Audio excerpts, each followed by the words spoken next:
शिष्य को कैसा होना चाहिए। अमान्य मत्सरो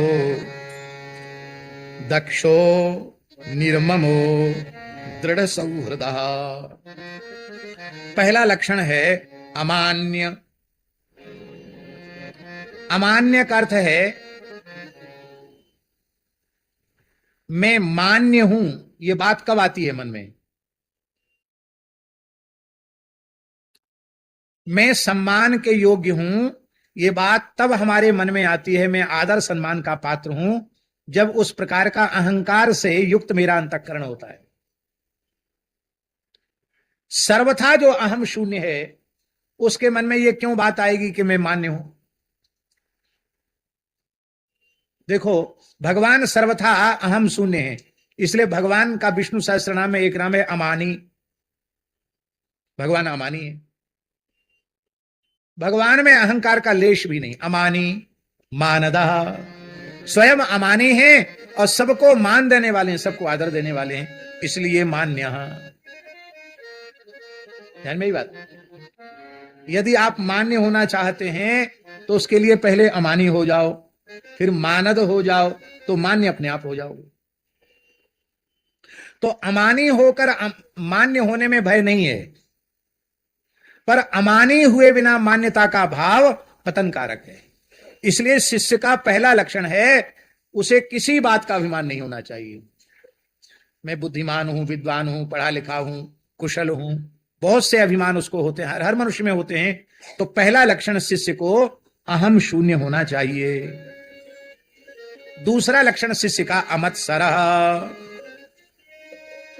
अमान्य मत्सर, उसे मात्सर्य दोष से शून्य होना चाहिए। मात्सर्य दोष समझते हैं? नहीं समझते।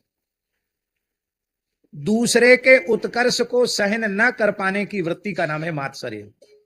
परोत्कर्षा सहनम, दूसरे के उत्कर्ष का सहन नहीं करना। प्रायः शिष्यों में एक बात का झगड़ा रहता, कलह। क्या?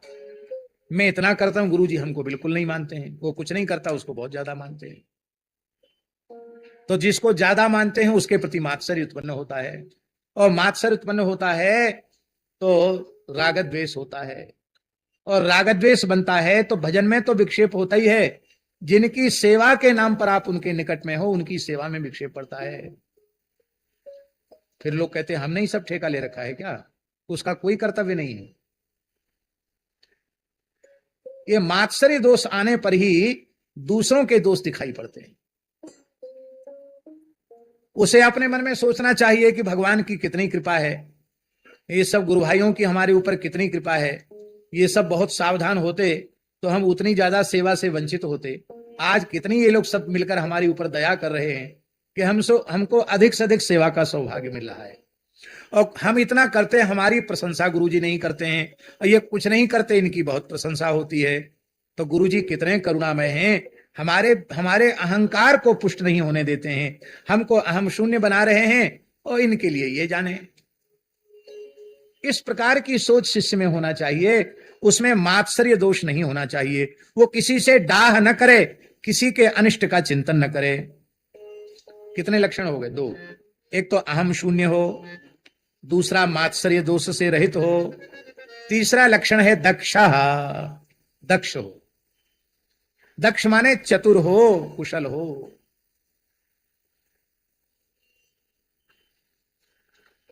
वो वाली दक्षता नहीं, पुत्रस्योत्पादने दक्षा दक्षा मोक्ष साधने, वो वाली दक्षता नहीं। सेवा की दक्षता, साधन की दक्षता।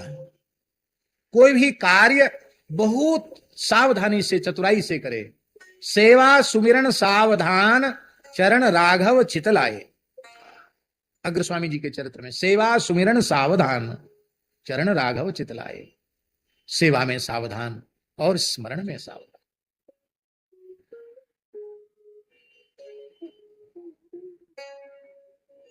जिस क्रिया में हम प्रवृत्त हो रहे हैं उसको सर्वोत्तम प्रकार से हम कैसे कर सकते हैं, इसके लिए हर समय तैयार रहना।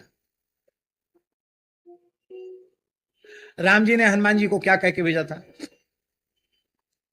जानकी जी की सुध ले आओ। और जामवंती जी ने हनुमान जी से क्या कहा था? यही तो कहा था कि तुम जानकी जी की सुध लेके आओ। और हनुमान जी वहां कितना काम करके आए? पूरे लंका दुर्ग का निरीक्षण करके आए, रावण के बलाबल का निरीक्षण करके आए, युद्ध के समय कैसे लंका गढ़ को जीता जाएगा वो सब देख के आए। और रात में देखने में संतोष नहीं हुआ तो आग लगाते समय दिन में सबके देख के आए और सबको प्रसाद बांट के आए। जिस जिसके घर से पूंछ में कपड़ा और घी तेल आया था सबको प्रसाद मिला। एक विभीषण कर ग्रह नहीं, विभीषण का घर छोड़ दिया क्योंकि विभीषण के यहां से कपड़ा तेल घी वगैरह कुछ नहीं आया था। तो जहां से बायना आया था वहां बायना लौटाया। तो वाल्मीकि रामायण के उत्तरकांड में भगवान का वचन है। भगवान कह रहे हैं अगस्त्य जी महाराज से, भगवान श्री राम कह रहे हैं शौर्यम दार्क्ष्यम बलम धैर्यम प्रज्ञता नय साधनम विक्रमश्च प्रभावश्च हनुमति कृतालय। भगवान श्री राम कह रहे हैं शौर्य, दार्क्ष्यम दक्षता, बल धैर्य बुद्धिमत्ता नीति निपुणता, विक्रम प्रभाव, लगता है सारे सद्गुणों ने हनुमान जी को अपना निवास स्थान बना लिया है। अब ये राम जी ने कब कहा था हनुमान जी से कि तुम जानकी जी से किस भाषा में बात करना? पर हनुमान जी जानकी जी से बात करते हैं तो क्या विचार कर रहे हैं वाल्मीकि रामायण में सुंदरकांड में? बोले यदि वाचम वदिष्यामि द्विजातिरिव संस्कृताम रावणम मन्यमाना माम सीता भीता भविष्यति। वाल्मीकि का श्लोक। हनुमान जी कह रहे हैं कि मैं बढ़िया से बढ़िया लच्छेदार संस्कृत भाषा में बातचीत कर सकता हूं, लेकिन द्विजातियों के समान सुसंस्कृत संस्कृत भाषा में यदि मैं माता जी से संवाद करूंगा तो माता जी को भ्रम हो जाएगा कि जो यति का रूप धारण करके मेरा हरण कर ले गया वही बानर का रूप धारण करके आ गया, तो सीता जी डर जाएंगी।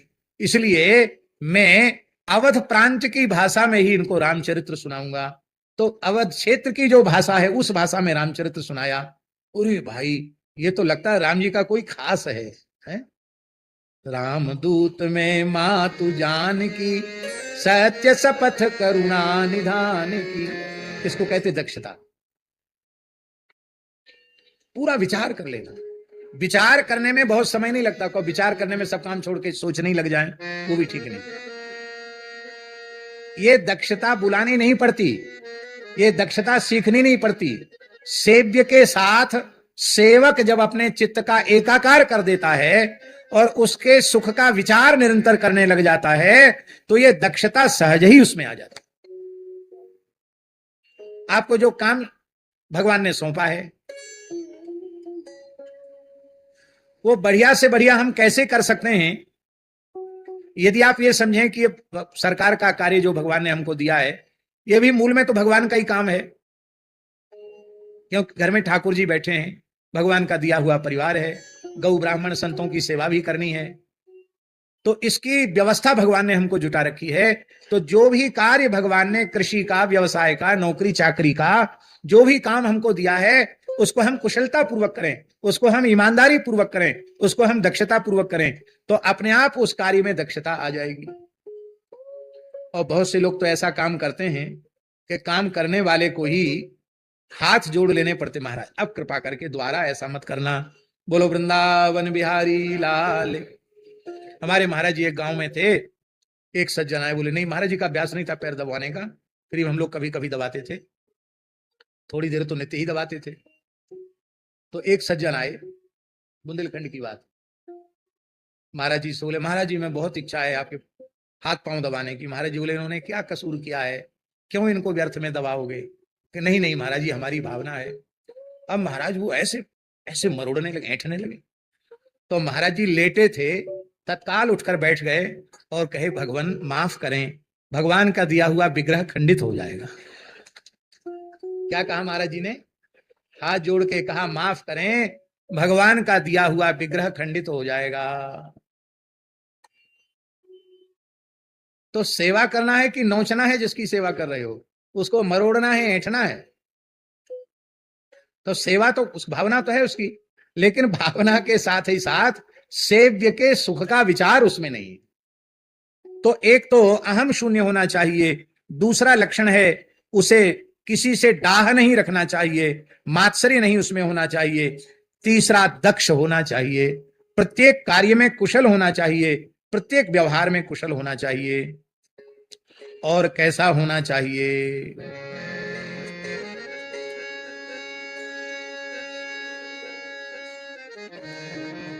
दक्ष शब्द का एक अर्थ और है, वो अर्थ है दक्ष शब्द का निरालस्य।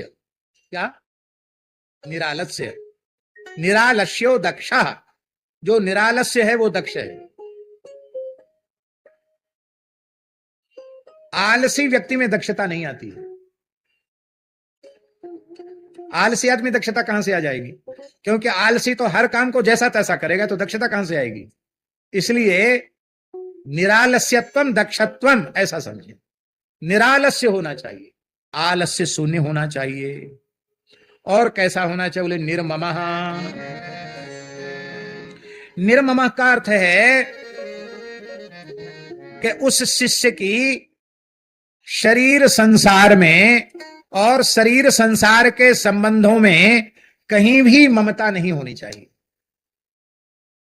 शरीर संसार में और शरीर संसार के संबंधों में ममता होगी तो भी सेवा ठीक से नहीं कर पाएगा। फिर सेवा के नाम पर उन लोगों को घुसाने लग जाएगा। समझ में ही बात? महाराज इनका काम कर दो, महाराज इनका काम कर दो, महाराज इनको कर दो, उनको कर दो, ये बड़े दुखी हैं। अरे भाई, वो तो संसार, सारा ही संसार दुखी है, पर गुरुजी किस चिंतन में है? तुम ये सब सुनाकर उनको और विक्षेप क्यों कर रहे हो? तुम दुखी क्यों कर रहे हो? इसलिए निर्ममः, शरीर संसार में उसकी ममता नहीं होनी चाहिए। किसमें ममता होनी चाहिए? बोले तुलसी ममता राम सो, समता सब संसार, राग न रोष न दोष दुख, दास भय भव पार। ये उसका स्वभाव होना चाहिए। और कैसा होना चाहिए? दृढ़ सौहृद। शरीर संसार में ममता न हो और श्री गुरु चरणों में परम प्रीति हो। दृढ़ सौहृद।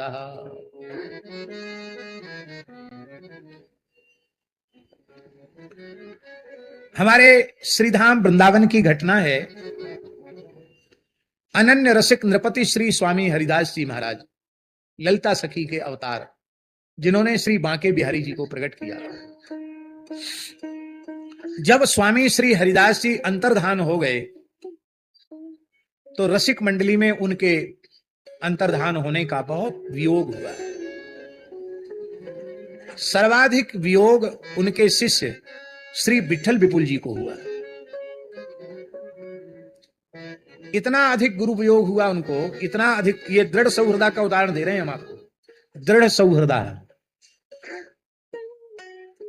इतना गुरु वियोग हुआ महाराज जी कि अन्न जल तो छूट ही गया, उनकी आंख से आंसू ही बंद नहीं हुआ।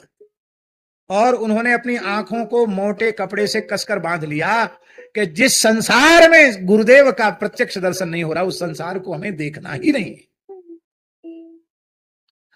अब उस समय वृंदावन में महान रसिक श्री हित हरिवंश महाप्रभु श्री हरिराम व्यास जी और कई महानुभाव, कई महापुरुष थे।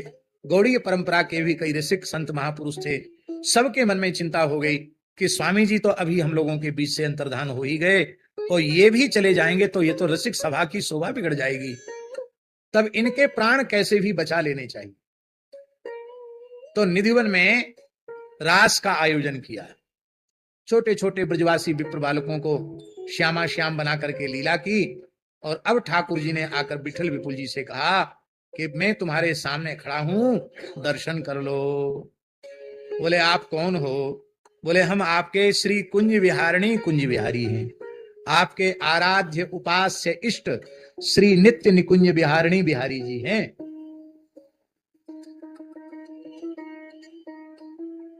तो विठल विपुल जी ने पूछा कि आप हमारे गुरुदेव श्री स्वामी जी की गोद में विहार कर रहे हैं अथवा बिना उनके सहित हैं कि अकेले? बोले नहीं, वो नहीं है मेरे पास। बोले फिर हमें आपका दर्शन नहीं करना, आप जाओ। हमारे इष्ट आराध्य नित्य निकुंज बिहारिणी बिहारी जी हैं, पर वो बिहारिणी बिहारी जी हैं जो गुरुदेव की गोद में खेलते हैं वो बिहारी। तो आपको दर्शन देना है तो गुरुदेव की अंक में दर्शन दीजिए। तो स्वामी जी तो वस्तुतः भगवत धाम जा चुके थे, निकुंज गमन हो चुका था। स्वामी हरिदास जी प्रकट हो गए और उनकी दाहिनी जंघा पर बिहारी जी प्रकट हो गए, बाईं जंघा पर राधा रानी प्रकट हो गई और श्री विठल विपुल जी ने सदेह निकुंज में प्रवेश किया। गुरु चरणों में दृढ़ अनुराग हो। श्री वृंदावन बिहारी की जय।